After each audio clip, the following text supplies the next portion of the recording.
Mes chers compatriotes, Togolaises et Togolais, chers amis du Togo, le 20 juillet 2021, la tradition de la célébration de la fête de la Tabaski réunira dans le partage, autour de la communauté musulmane du Togo, la nation tout entière. L'Aïd el-Kébir, qui nous rappelle l'amour et la miséricorde d'Allah, le tout miséricordieux, le tout puissant et créateur de l'univers, à travers le sacrifice du bélier par le patriarche Abraham en lieu et place de son fils unique Ismaël. L'Aïd el-Kébir, la fête du mouton, appelle ainsi les croyants à la fidélité, la soumission aux 5 piliers de l'islam, la piété, l'amour de son prochain, la tolérance, le pardon, l'intégrité, l'éthique, la générosité inclusive et sans discrimination, l'obéissance à un corpus de valeurs qui garantissent la paix et le vivre ensemble harmonieux, valeurs qui, cruellement, semblent faire défaut dans le quotidien de notre société en cette période extrêmement difficile de la vie de la nation.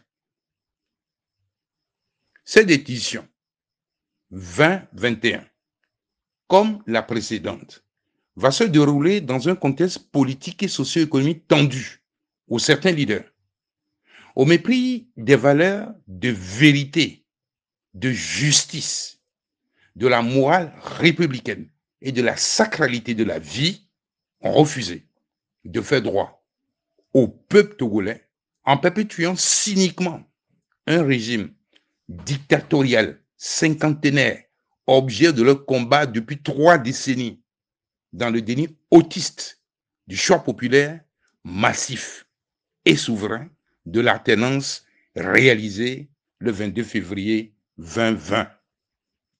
Cette révolution électorale pacifique et sans précédent, reconnue de tous, avant l'état d'urgence sanitaire au Covid-19 et avant l'éruption du variant 228 antipatriotique, dont l'unique remède sain reste et demeure le respect absolu du choix souverain du peuple togolais le 22 février 2020 et subséquemment avec le transfert pacifique des instruments du pouvoir d'État.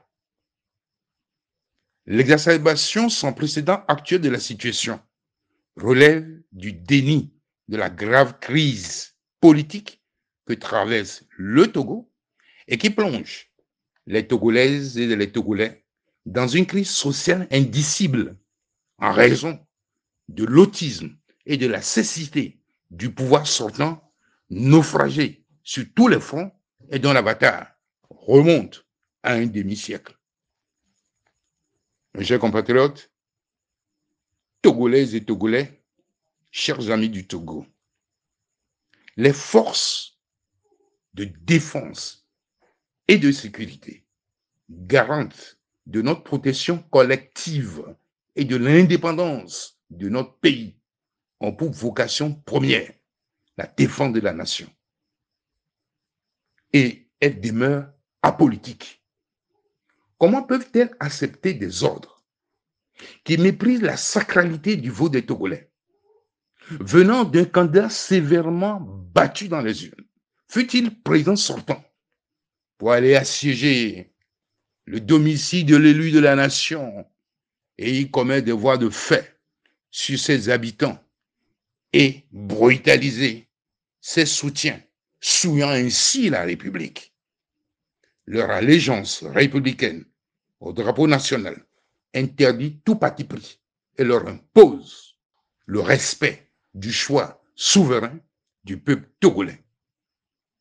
Nos forces de sécurité et de défense ne peuvent s'illustrer en braves soldats sur les théâtres extérieurs pour aider des peuples du monde en proie à des crises majeures à retrouver la paix afin de construire leur communauté de destin et tolérer ce qui se passe sur la terre de nos aïeux? Comment peuvent-elles être spectateurs, voire complices du dialogue des vaincus? La minorité qui défie le choix de l'écrasante majorité du peuple togolais afin de blanchir une victoire truquée pour perpétuer la gouvernance déshumanisante et décriée.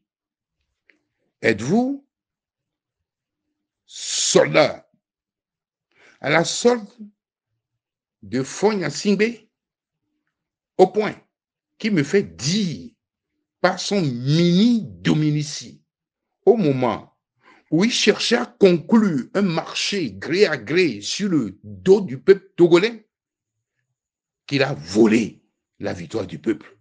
Mais nul ne peut l'envoyer en prison, car il a le monopole des forces de défense et de sécurité.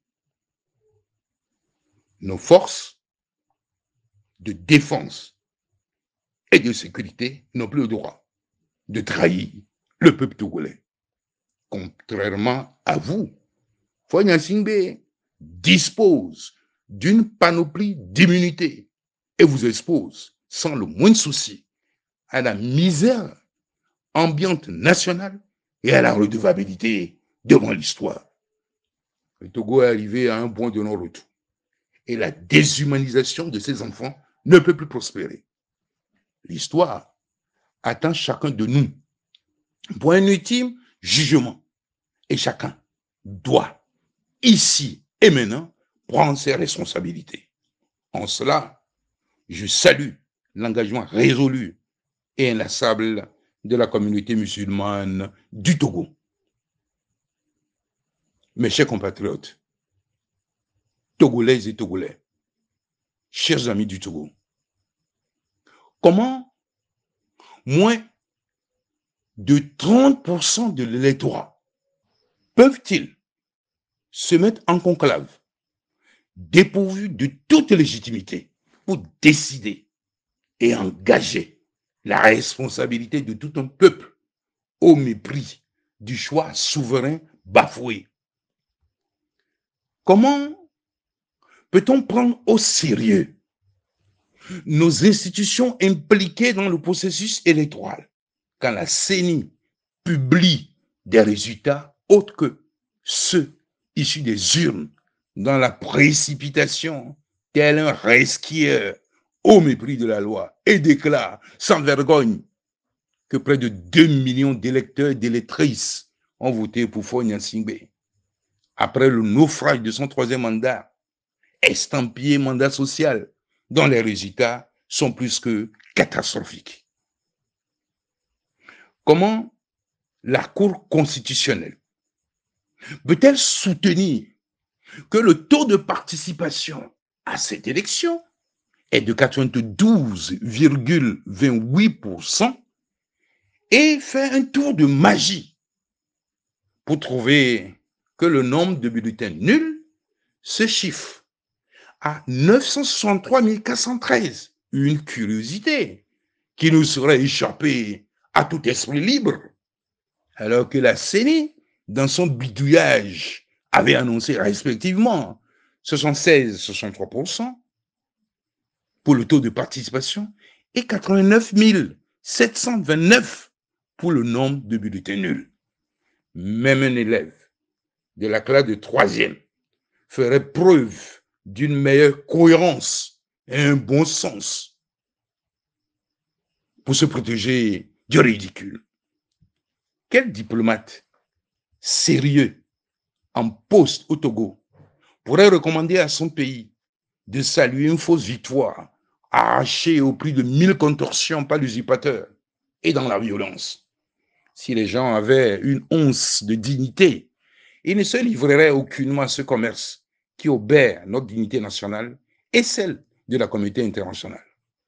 Par ce tact, Fogna Singbe a mis dans l'embarras plusieurs diplomates qui ont subi des menaces et des chantages, sans oublier tous les trafics et autres marchandages honteux auxquels il s'est livré, avec son lot d'humiliations à Paris en avril dernier, sans oublier la danse du ventre avant d'être reçu à l'Élysée, dont le locataire lui-même est convaincu, tout autant de l'illégitimité évidente de l'imposteur que des faux et usage de faux en écriture publique en violation du droit international dont il est coupable pour s'attribuer de faux satisfecits pour une légitimation d'une victoire usurpée. Peuple togolais, vaillant peuple togolais, le 22 février 2020 doit être le cimetière du tripatouillage électoral au Togo et du cycle infernal élection, violence, dialogue, de légitimation, maintien du statu quo dictatorial avec en toile de fond le quitus pour un nouveau cycle de 5 ans face à l'impasse sociale et politique dans laquelle nous nous trouvons en ce moment en raison du refus du choix populaire et souverain de l'alternance et de la bonne gouvernance. J'invite toutes les filles et tous les filles du Togo tout entier à désobéir par tous les moyens aux ordres d'un pouvoir illégal et illégitime qui reconnaît sa défaite, mais use de la corruption et de la force pour faire de vous des esclaves à vie dans cette prison à ciel ouvert qu'est devenu notre pays, le Togo. La loi de la vie est croissance et expansion. Et chacun a droit à un minimum de bonheur et d'épanouissement avant de mourir. Et ceci doit être l'unique préoccupation de tout dirigeant. L'histoire a plus que jamais rendez-vous avec le peuple togolais. Et chacun de nous doit répondre à l'appel des bâtisseurs. Mes chers compatriotes, Togolaises et Togolais, chers amis du Togo, ceux d'entre nous qui, par la haine, cherchent à punir l'ensemble du peuple togolais pour des supposées offenses subies de la part d'un personnage important de la nation, prennent de gros risques qui les desservent. J'en appelle au dépassement et à un sursaut patriotique avant qu'il ne soit trop tard. Car rien, absolument rien, n'entravera le projet parfait, divin, pour l'émergence glorieuse du Togo hors de l'humanité. Dans une aventure humaine comme celle de conduire un peuple vers un lendemain meilleur, l'oubli de soi doit être un viatique, l'intérêt supérieur de la nation, un impératif cardinal, sous peine d'apparaître aux yeux du monde comme un homme sans conviction, uniquement guidé et attaché aux intérêts de sa chapelle. Bien de patriotes, à l'instar de son Excellence, Monseigneur Fanoko Filippo Bodjoro, patriarche de la nation, et moi-même, contraint à un exil forcé, en concert avec l'ensemble de l'écosystème de la DMK et du gouvernement légitime du Togo, nous nous battons inlassablement pour déverrouiller l'avenir du peuple togolais et celui des générations futures. Notre victoire est aussi certaine que le lever du jour, car le 22 février 2020 fut un jour béni de l'Éternel Allah, le miséricordieux, le Tout-Puissant, le Créateur de l'univers, dont le décret sur le Togo est inextinguible et sera d'application effective dans peu de temps, peu importe la durée de la régence et les agitations de faussaires et usurpateurs. Mes chers compatriotes, Togolaises et Togolais, chers amis du Togo, avec les revenus du pétrole annoncés par les autorités françaises cela ne relève plus du fantasme, convoque le pouvoir de fait à une clarification publique. Le montant réel des encaissements depuis le début jusqu'à ce jour de l'exploitation de notre gisement de pétrole offshore. En effet, sur les années 2019 et 2020, le Togo disposerait d'une ressource financière évaluée à plus de 110 milliards de francs CFA sur son seul client français. Avec ces fonds, nous pouvons par des mesures sociales soulager la souffrance du peuple togolais et doter notre pays des infrastructures viables pour l'épanouissement du peuple togolais et offrir des milliers d'emplois aux jeunes. Mais les suzerains du Togo ont préféré l'opacité totale, l'omerta et le déni de l'existence du pétrole au Togo. Quel cynisme, quel mépris, quelle patrimonialisation outrancière. Il existe d'autres recettes cachées, non rendues publiques, de l'or, du diamant, des pierres précieuses, des minéraux rares qui, judicieusement utilisés, peuvent transformer l'image du Togo et la vie au quotidien de tous nos compatriotes. Je m'y suis engagé devant vous pendant la campagne électorale et je compte y parvenir et tenir mes promesses pour la transformation intégrale de notre pays et une vie plus épanouie, réservée à chaque fille et à chaque fils de la nation. Oui, une autre vraie gouvernance est possible très bientôt avec le génie collectif des Togolais, les richesses du sol et de son sous-sol. Le Togo est une terre bénie de Dieu, vivant, et ses habitants devraient vivre une vie épanouie à l'image de la prophétie des pères fondateurs de notre République. En ce jour béni d'Allah et de son grand serviteur, le prophète Mohammed, paix et salut sur lui, mes pensées vont aux familles démunies et meurtries par la suicidalité, à tous les malades, aux prisonniers, notamment tous les détenus arbitraires, dont les jeunes patriotes du PNP, et tous ceux qui ne disposent pas de moyens dans ce contexte de vie chère pour s'offrir un mouton. À la veille. Et partageons sans compter avec les plus vulnérables parmi nous. Que seul l'amour soit notre incessant bouclier. Je vous promets que le Togo va rapidement sortir de l'ornière, car Allah est à l'œuvre. Et tâchons chacun courageusement de remplir notre part de mission de vie. Je profite de cette belle occasion pour féliciter le Haut Conseil musulman et les imams du Togo qui ont apporté une contribution inestimable dans ce combat pour la libération nationale depuis les premiers jours.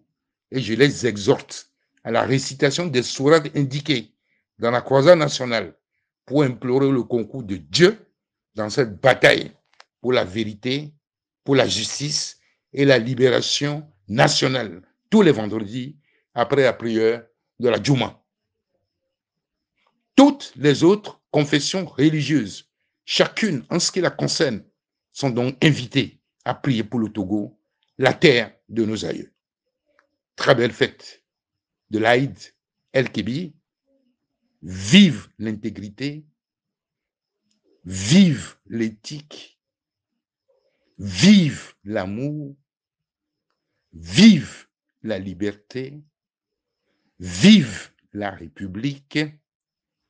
Que les bénédictions d'Allah abondent sur le Togo, chacun de ses enfants, l'Afrique et l'humanité tout entière. Vive le Togo!